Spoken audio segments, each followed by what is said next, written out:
அண்ணன் திருமாவளவன் பேசும்பொழுது அவர்கிட்ட ஒரே ஒரு கோரிக்கை தான். மாசம் 2-3 பிரச்சனை வருது, போராட்டம் பண்றாரு. போராட்டம் பண்ணி முடிச்ச உடனே காவல்துறையை வந்து அட்டாக் பண்ணுவாரு. ஆனா அந்த காவல்துறையை வந்து யார் ஹேண்டில் பண்றா? யார் காவல்துறைக்கான அமைச்சர்? அந்த அமைச்சரை போய் ஏன் முறையிட மாட்டேங்கிறீங்க? 3 நாள் போராட்டம் முடிச்ச உடனே திமுக அரசு சமூக நீதிக்கான அரசு அப்படின்னு டக்குன்னு மாத்தி பேசுறாரு. சோ இன்னைக்கு தலித் மக்கள் வந்து கடுமையான அதிருப்தியில, அதுதான் அன்னைக்கே நான் குரல் கொடுத்தோம். வேங்கவயல் பிரச்சனையில உண்மையான நேத்து கூட வந்து பேசும்போது வந்து சொன்னாரு, நான் வந்து வேங்கவயல் போலையா, தவறான தகவல் கொடுக்குறாங்கன்னு. நாங்க வந்து அண்ணன் திருமாவளவன் வந்து அட்டாக் பண்ணல.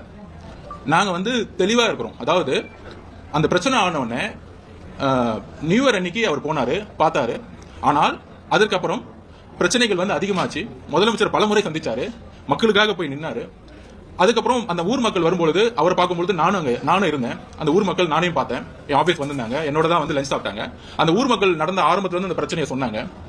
அந்த பிரச்சனைகள் அந்த முரளிராஜா கேள்விப்பட்டிருப்பீங்க, அவர் வந்து தனிப்பட்ட முறையில் என்று பேசினாரு. அந்த பிரச்சனைகள்